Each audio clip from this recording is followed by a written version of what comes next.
Humidity. The first thing I want to talk about in talking about psychrometry is the concept of humidity, all right? Humidity is a measure of the amount of water vapor that's in the air. You hear weather people talking about this all the time. You can measure it two different ways, either in relative or specific, also known as absolute terms. Relative humidity is the amount of water vapor that's in the air relative to how much water vapor the air could hold at that particular temperature. We'll talk more about that later.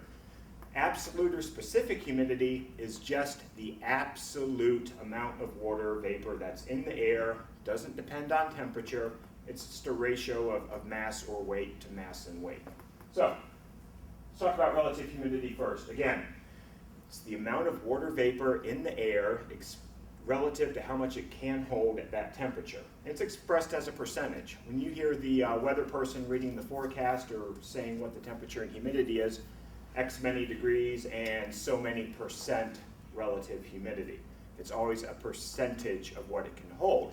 And the thing about relative humidity is, as the temperature changes, the relative humidity also changes because the ability of the air to hold moisture changes. And we know this, the hotter air gets, the more moisture it can hold. That's why we use hot air to dry our clothes. We use hot air to dry our hair. Hot air is basically a better sponge than cold air.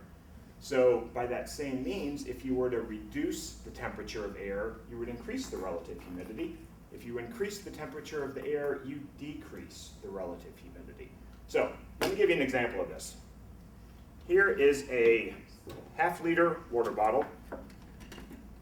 And here is a 4-liter bottle, all right? This one's got half a liter of water in it. So if we wanted to discuss how full this was as a percentage, we'd say what? It's 100% full, right? Yeah. Now we take this exact same half liter of water and let's just put it in a bigger container.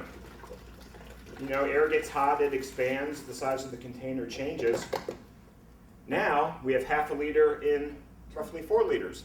It's about 12.5%, 13% full. The actual amount of water didn't change. It's still a half liter, but expressed as a percentage, it changed when we changed the size of the container. So even though the absolute amount of moisture in the air doesn't change when the temperature changes, relative humidity, because it's expressed as a percentage, will change. And that's one of the reasons we actually don't use it much in this industry.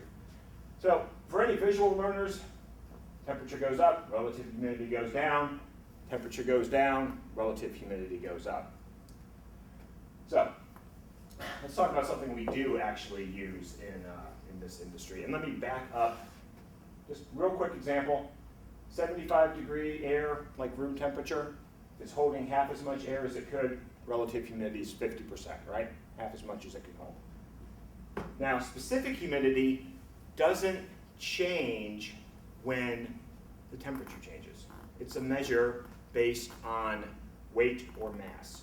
So many grams of moisture per kilogram of dry air.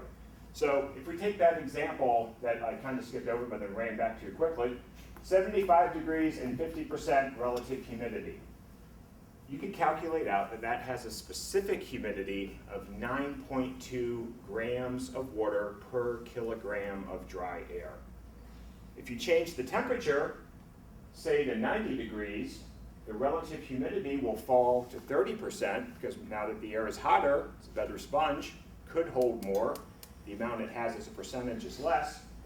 The specific humidity never changes. Still stays 9.2 grams of water vapor per kilogram of dry air. All right.